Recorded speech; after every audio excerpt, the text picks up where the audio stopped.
Glember, The Tale of a Monster. Written, recorded, and illustrated by A.K. Brookman.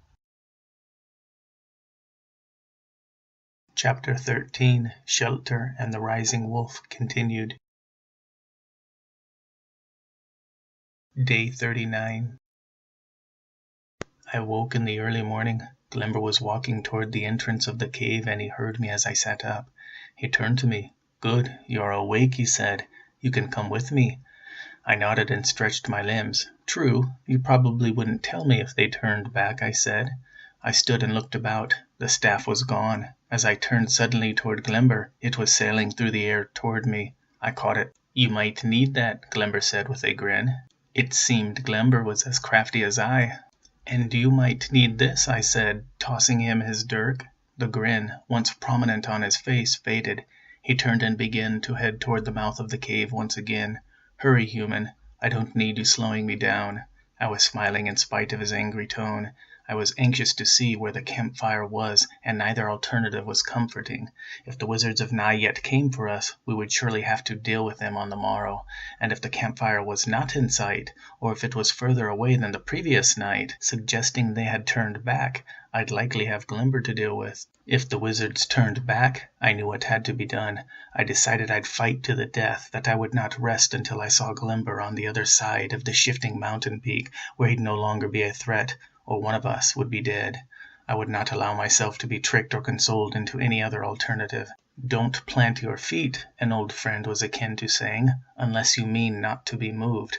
My decision was made. My mind was planted as deep as burrowed the ancient roots of the shallot tree.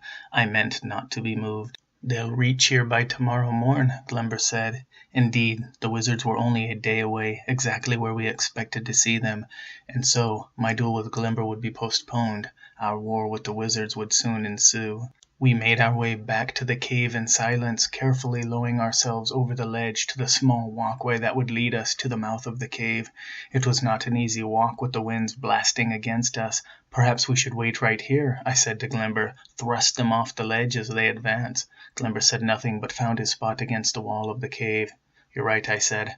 "I probably couldn't do it," I said skeptically. "Besides, once we push one off that narrow walkway, the others will be prepared." I looked out at the slick walkway. Not that being prepared would do any of them any good. They'd still have to walk the same slippery path prone to our attacks. Glember only shrugged. "Why do you shrug?" I asked him. "They've been hunting you for many days. Don't you think we should have a plan, should they know of this place? Is there another way in or out?" I asked. Glember tilted his head as if he was in thought. "For all I know, they've been hunting you, human," he said. "And as far as another route in or out of this cave," he was still searching the back of his mind. "Not that I know of," he said at last. "So what is the plan, Glember?" I asked, walking to my own place in the back of the cave. "If you kill these wizards, Randall," Glember explained, "there will be no going back for you."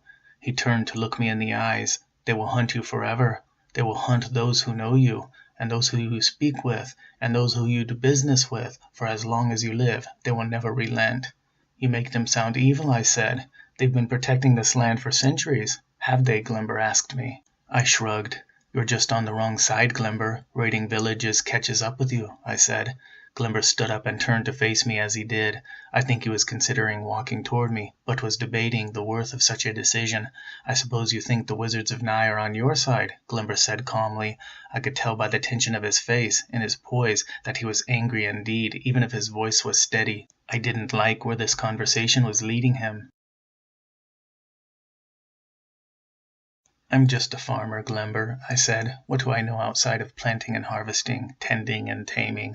Glember let out a quick laugh. He looked toward the mouth of the cave for a time as the wind swept against the cliff face, and then he sat again. "It's time I explained a few things to you, human," Glember said. "Well, that would be a change of—" My words died on my lips. A deep, low growl sounded from one of the adjoining tunnels. Glember and I both turned in that direction, coming to stand at the same time.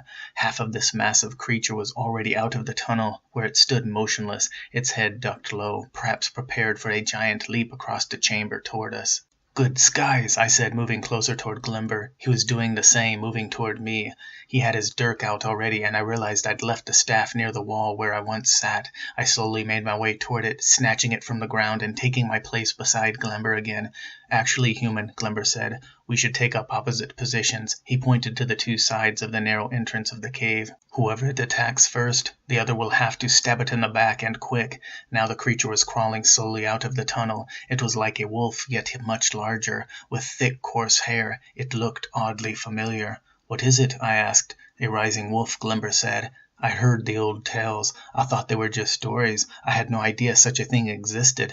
"A rising wolf?" I asked. "The kind that stands up on its back legs and fights?" I asked. Glember nodded. He was scouting the cave, the floor of the place, wedging his legs into the earth for grip, should he need to leap one direction or another. "And this one would stand twice my height," Glember said. As the creature advanced its way into the chamber, it suddenly did just as the legends told.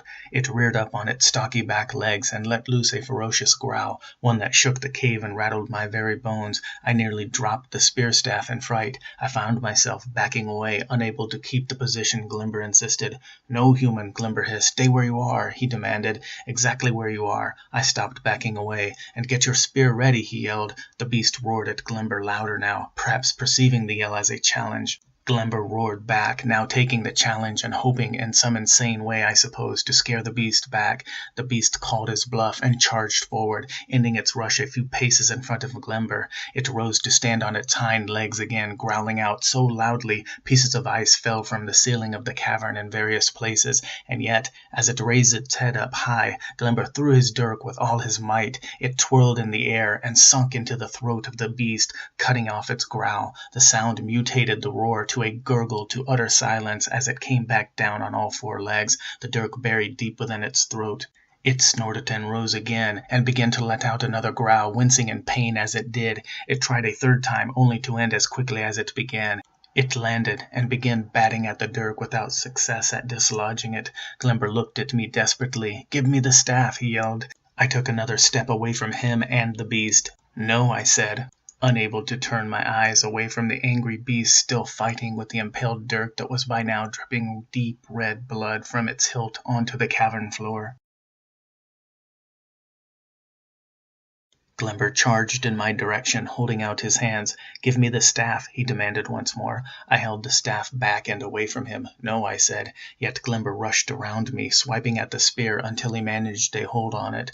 I jerked it, but was unable to shake his hand free.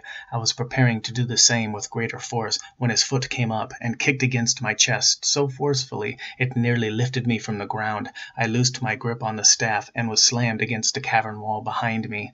Glember whirled around with staff in hand in just enough time to see the great wolf-like beast charging toward him again. He lunged for a rock formation, keeping the object between him and the creature. He kept on his toes, moving in the opposite direction the wolf did, keeping his distance.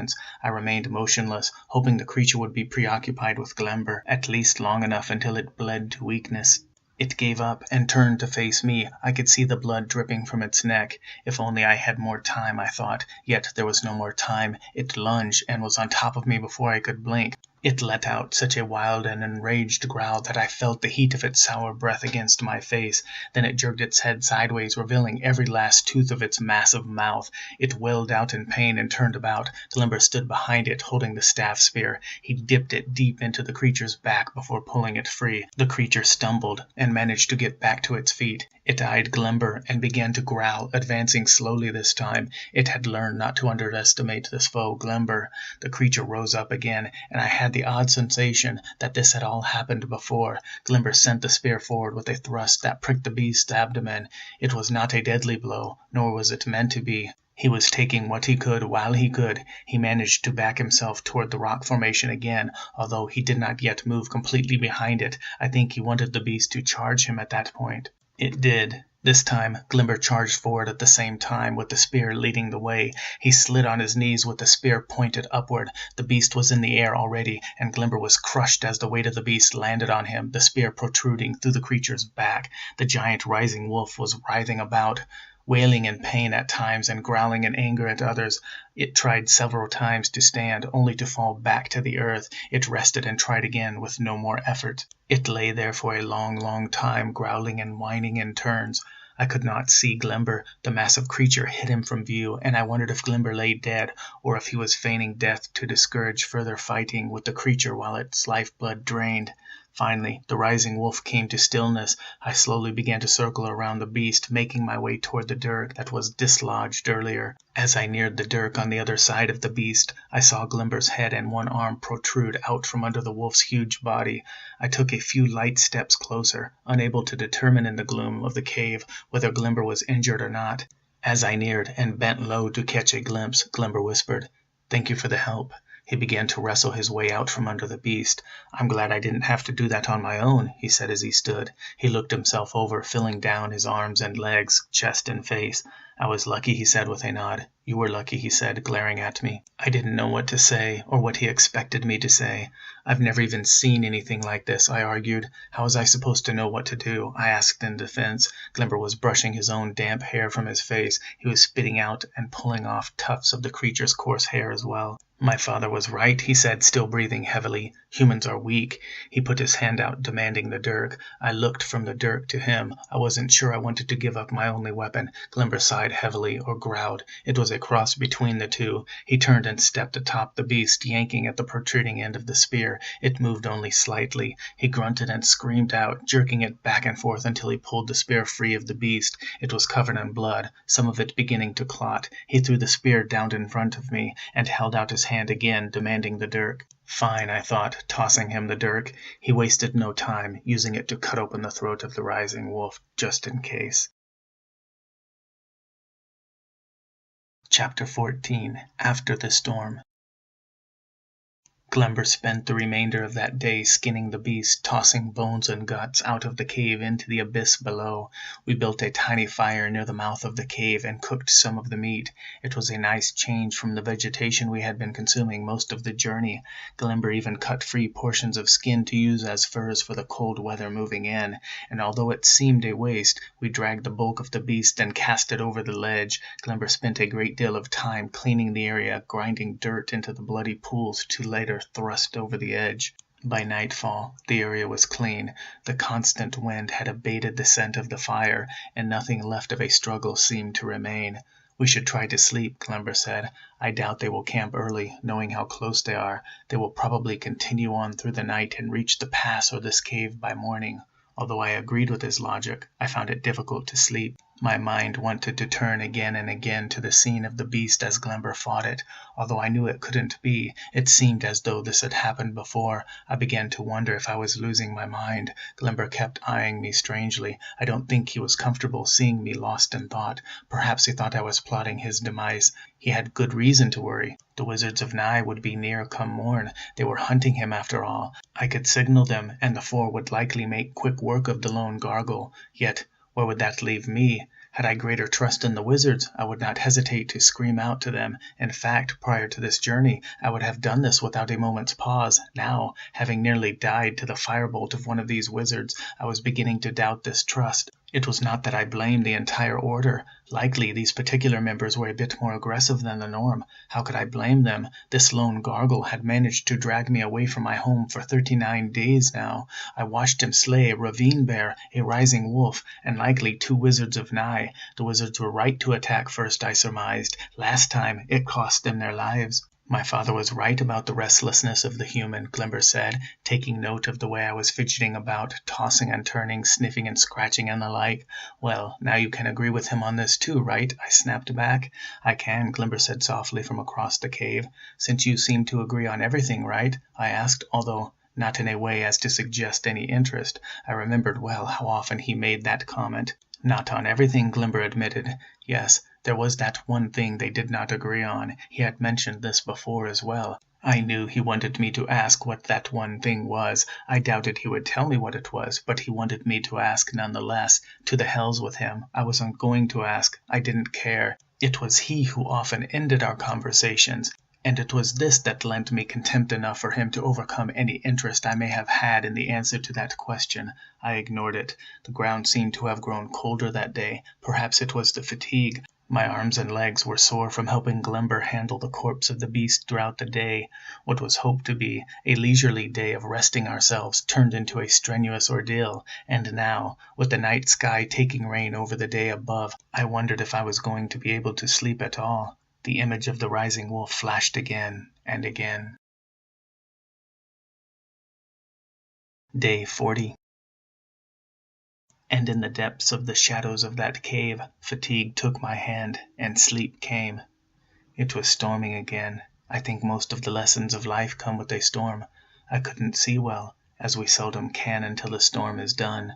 For the last time, the wizard asked, slamming his staff against my left side, "Where is the gargle?" I gasped for air. There had been a distinct sensation that accompanied the breaking of one of my ribs. Something had burst within, and as the wizard loomed over me, awaiting an answer, and the left side of my lungs became ever more difficult to take in air, I realized my lung was filling with blood. It seemed, the greater the breath I tried to take in, the less I could take in the following breath. I was growing dizzy and drowning in my own blood. The wizard lifted his staff high and swung it toward me. There came a crash, and Glember was suddenly standing over me, breathing heavily, his hands dripping with blood.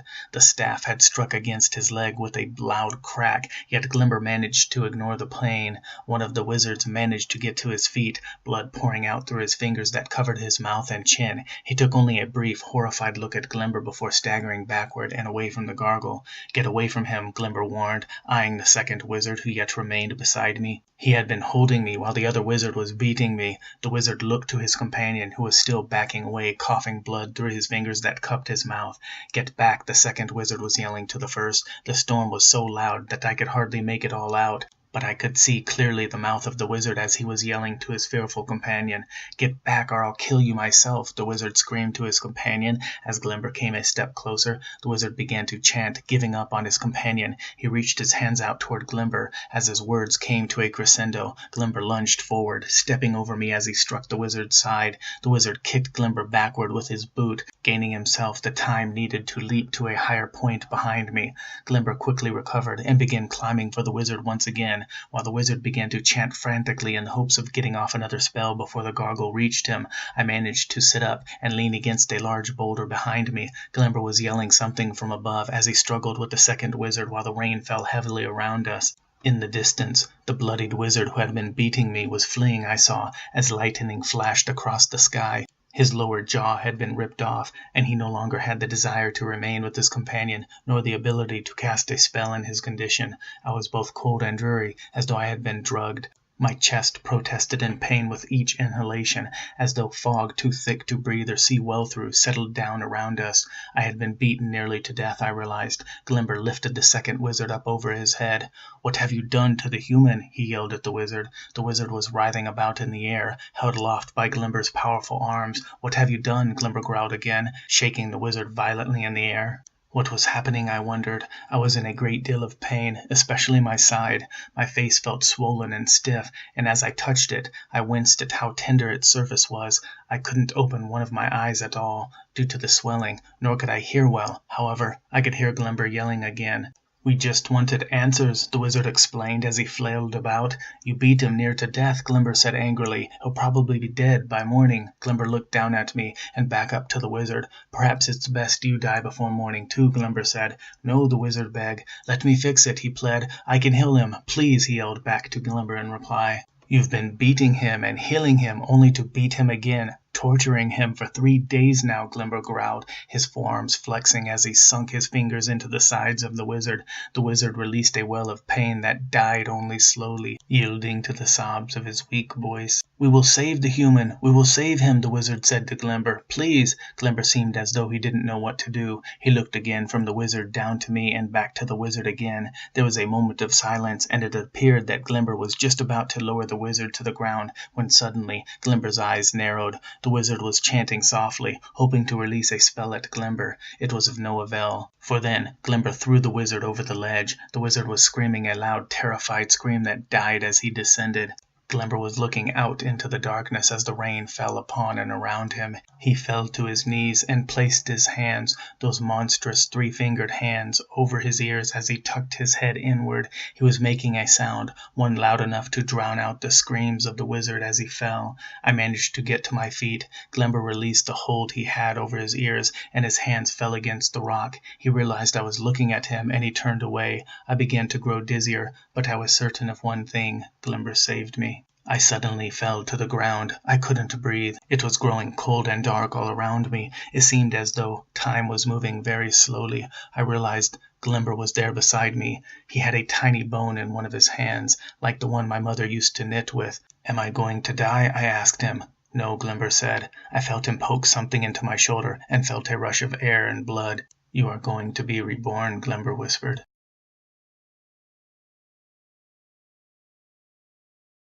I awoke, gasping for air and clutching my chest. It took a moment for me to realize where I was. The grip of the dream, or rather, the memory, was slow in releasing me. I sat up and felt along the front of my shoulder. There was a healing wound, nearly gone now, where the tiny hollow bone had gone in. There had been another one in my side also, I remember now. It too was on the mend. It was all coming back to me. Glember said it may happen, that the poison may release its hold one day, or that it may never. What else had I forgotten? I looked across the cave. Outside, in the far distance, there came a tiny flash. It was so subtle, I thought it a small creature of the night at first, until it came again. It had startled me and sent me to my feet. Glember rose as well, his eyes darting back and forth from one side of the cavern entrance to the other. The flash came again as Glember began to creep closer to the entrance, and then I realized it was just the distant storm. It was only the rain. "Just a storm," I said, to which Glember peered off into the distance and then back toward me. He sighed, standing there near the mouth of the cave. The distant night sky flickered once more, and I could see Glember's silhouette. The image of the rising wolf came again. The storm flashed. My eyes widened. The rain, the rising wolf, Glember. I remembered. I remembered what happened the night Glember found me.